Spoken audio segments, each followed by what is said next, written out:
तुलसी संगत साधु की कटे को अपराध। ऐसा ज्ञान उपदेश किया कि रात्रि के समय विदुर जी के साथ ही धृतराष्ट्र गांधारी हस्तिनापुर छोड़ करके चल रहे। प्रातः काल हुआ, युधिष्ठिर जी प्रणाम करने के लिए आए। धृतराष्ट्र को देखा नहीं तो दुखी हो गए। नारद जी ने आकर के कहा कि अब उनकी उपासना में विघ्न मत डालो। और भगवान कृष्ण ही धर्म की स्थापना के लिए अवतीर्ण हुए हैं। भगवान कृष्ण ही प्राणियों को जीवन देने वाले भगवान कृष्ण ही काल रूप से अवतीर्ण हुए हैं। अब देवताओं का अवतार पूर्ण होने पर स्वधाम गमन हम करेंगे।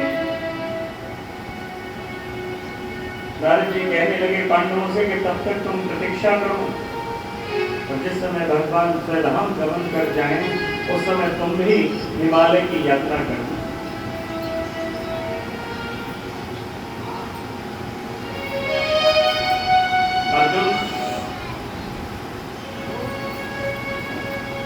द्वारकाधीश से मिलने द्वारका में गए हुए हैं और बोले अर्जुन के तो गए हुए 7 महीने हो गए, अभी लौट के नहीं आए।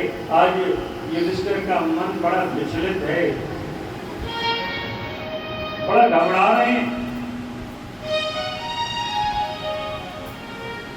बोले अर्जुन को गए बहुत दिन हो गए, आज अर्जुन की याद आ रही। भीम से कहने लगे मुझे कुछ अच्छा नहीं लगता है, मुझे कुछ दिखाई नहीं देता है। मुझे लगता है लोगों के आचार और विचार दोनों ही बदल रहे हैं। युधिष्ठिर जब इस प्रकार से वार्ता कर ही रहे थे कि उसी समय अर्जुन आ गए। और अर्जुन की व्यवस्था कैसी है? वस्त्र मलिन है, मुकुट भी अस्त व्यस्त है, चेहरे का तेज कहीं चला गया और नेत्रों से केवल अश्रुधारा बह रही है, केवल आंसू बह रहे हैं। युधिष्ठिर तो घबरा गए, बोले अर्जुन क्या हुआ, तेरी ये हालत किसने की? मेरा भाई तो गांडीवधारी है ना, युद्ध में इसको कोई जीत नहीं सकता। कहीं तेने किसी संत का अपराध तो नहीं कर दिया? अरे कहीं किसी बालक के मांगने पर देने में असमर्थ तो नहीं हो गया? कहीं किसी स्त्री का अपमान तो नहीं कर दिया? लेकिन जिसके गुरु स्वयं कृष्ण हो, जिसके सखा कृष्ण हो, वो ऐसा अपराध नहीं कर सकता।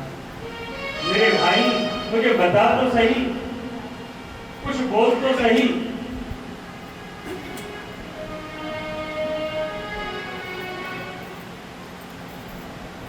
अर्जुन कहने लगे भाई जी नेत्रों से अश्रु बह रहे हैं और बोल रहे हैं कि वंचितो हम महाराज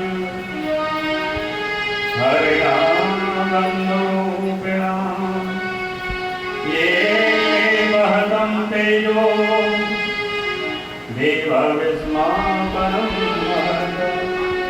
मेरे भाई ने, मेरे सखा ने, मेरे गुरु ने मेरे साथ छल कर दिया। मैं क्या बताऊं, जिनकी कृपा से भगवान भोलेनाथ ने प्रसन्न होकर के मुझे पशुपति अस्त्र दिया, जिनकी कृपा से स्वर्ग में इंद्र ने मुझे अपने आधे स्थान पर बिठाया, अरे जिनकी कृपा से हम कौरव रूपी सेना को ऐसे पार कर गए जैसे कोई व्यक्ति गाय के बछड़े के घुसे हुए गड्ढे को पार कर जाता है।